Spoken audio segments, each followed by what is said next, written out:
दोस्तों, आज की कहानी है ननद जी आप अपनी माँ से मुझे बसा लीजिए। दोस्तों, कहानी शुरू करने से पहले अगर आपने हमारे चैनल को सब्सक्राइब नहीं किया है तो सब्सक्राइब कर लीजिए ताकि आपके पास पहुँचे हर नया वीडियो। खादी की साड़ी, गले में बड़े बड़े मोतियों की माला, दोनों हाथों की चारों अंगुलियों के साथ ही अंगूठे में भी अंगूठी, ललाट पर बड़ी सी बिंदी, एक हाथ में भारी भरकम कड़ा, दूसरे हाथ में बड़े डायल की विदेशी घड़ी, ये सब कुछ हर वक्त धारण किए रहने वाली शांति देवी यानी मेरी सासू माँ का व्यक्तित्व ही नहीं बल्कि उनका गुस्सा भी लोगों के लिए चर्चा का विषय है। मेरे आलस्य की कहानी उस दिन की है जब शांति सदन को फूलों से सजाया जा रहा था। मेहमानों का आगमन एक दिन पहले से ही शुरू हो गया था। दोनों ननद और बुआ सास अपनी ससुराल से और देवर हॉस्टल से आ चुके थे। सासू माँ के मायके से उनके भाई भाभी भी सुबह ही आ चुके थे। घर में उत्सव सा माहौल था, होता भी क्यों नहीं। दूसरे दिन सासू माँ की 50वीं वर्ष घाट जो थी,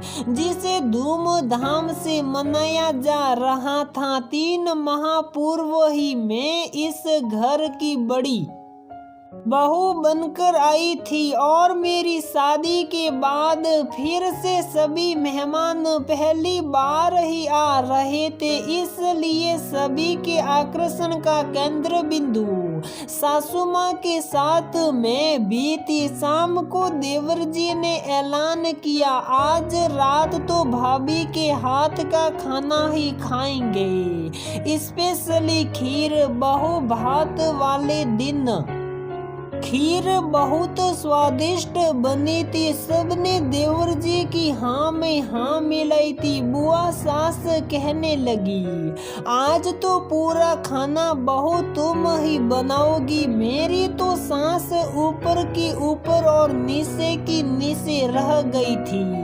ओ माय गॉड, छोटे बड़े सब मिलाकर 25 लोग हो रहे थे। सबका खाना कैसे बनाऊंगी? मेरा हंसता खिलखिलाता चेहरा एकदम से रुआंचा हो गया। मेरी परेशानी समझकर सासू माँ ने कहा, तुम काका जो हमारे यहाँ खाना बनाने का काम करते हैं कि हेल्प ले सकती हो, वह तुम्हें सारी तैयारियां करके दे देंगे।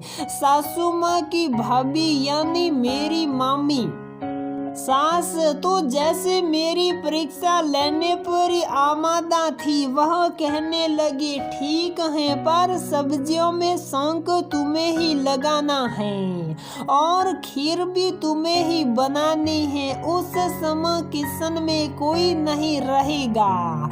मेरे लिए तो यही बड़ी राहत की बात थी कि तैयारी सारी काका करके दे देंगे। मैं खुश हो गई। फिर बातचीत मजाक करते हुए सबने दोपहर की चाय पी और सर्दी तेज होने और सफर की थकान के कारण सब कंबल रजाई ओढ़कर थोड़ी देर आराम करने लगे।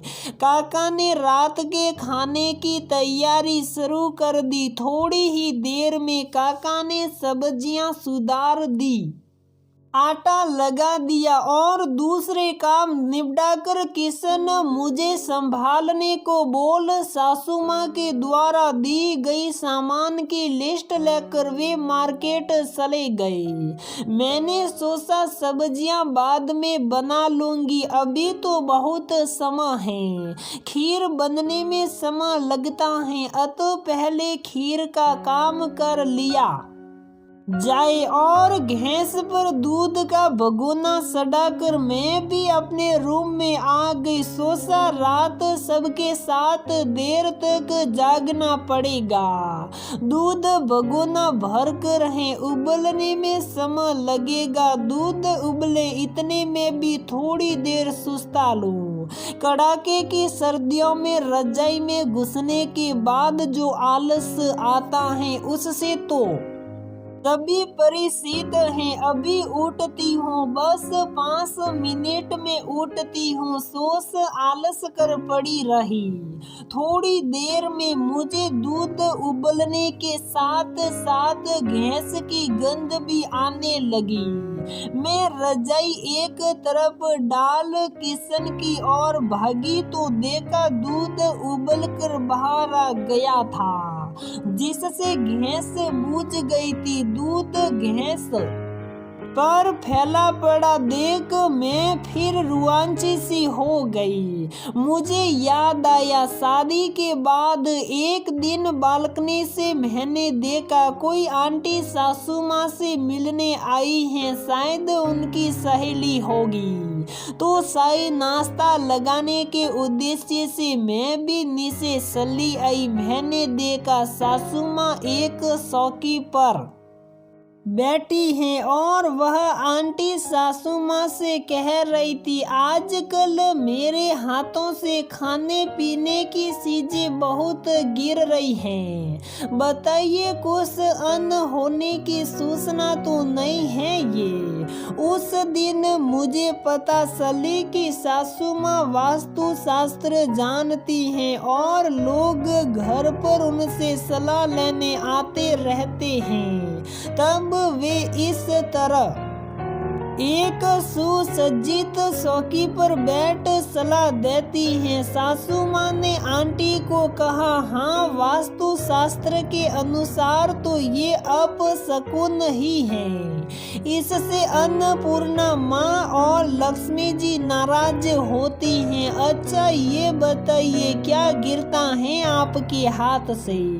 ज्यादा उन आंटी ने कहा था, बहुत ध्यान रखने के बाद भी रोज दूध भैंस पर उबल जाता है। सासू माँ ने कहा था, दूध उबल कर बाहर गिरने से व्यक्ति के पारिवारिक जीवन में उथल पुथल की संभावना बढ़ती है, रिश्तेदारों में मतभेद होते हैं। उस दिन उन्होंने मुझे बताया था, ये तो रोज का काम है, बहुत सारे नाश्ता की जरूरत होगी तो मैं बुला लिया करूंगी। उस दिन के बाद से जब उनका कोई क्लाइंट आता तो फिर मैंने कभी उन्हें डिस्टर्ब नहीं किया।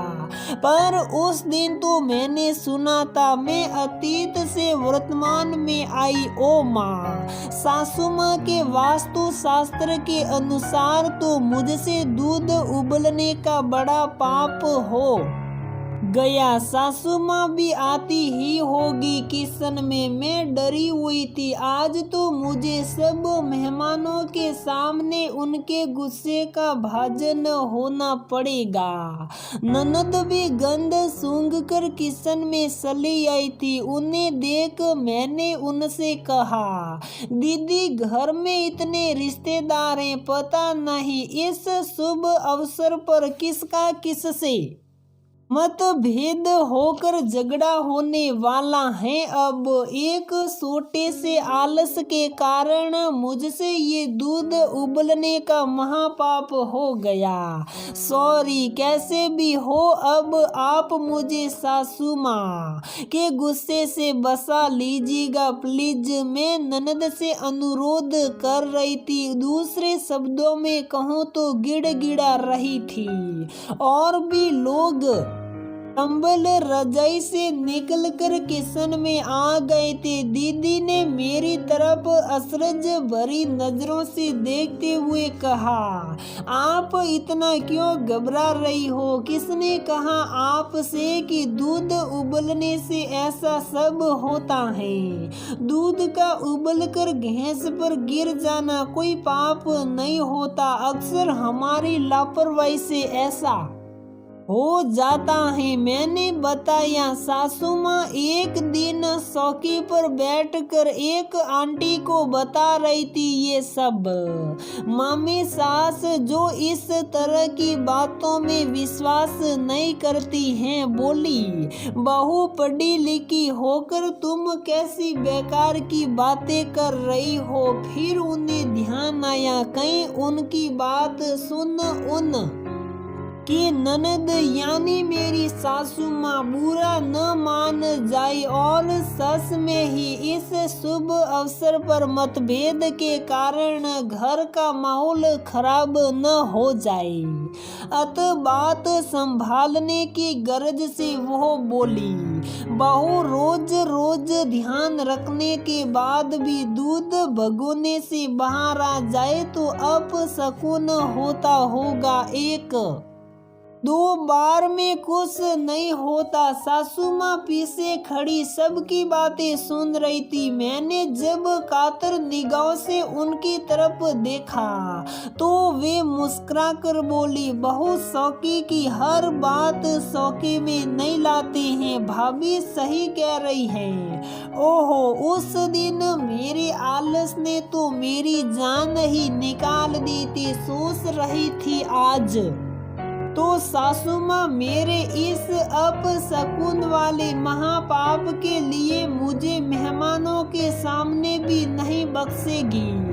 दोस्तों, मेरे आलस की कहानी आपको पसंद आई। अक्सर किसी बात को गहराई से समझे बगैर हम सुनी सुनाई बात को लेकर बहुत सारे भ्रम और अंधविश्वास मन में पाल कर बैठ जाते हैं। तो दोस्तों, हमारी ये कहानी यहीं पर समाप्त होती है। अगर आपको हमारी ये कहानी पसंद आती है तो प्लीज वीडियो को लाइक करें, शेयर करें और हमारे चैनल को सब्सक्राइब जरूर करें।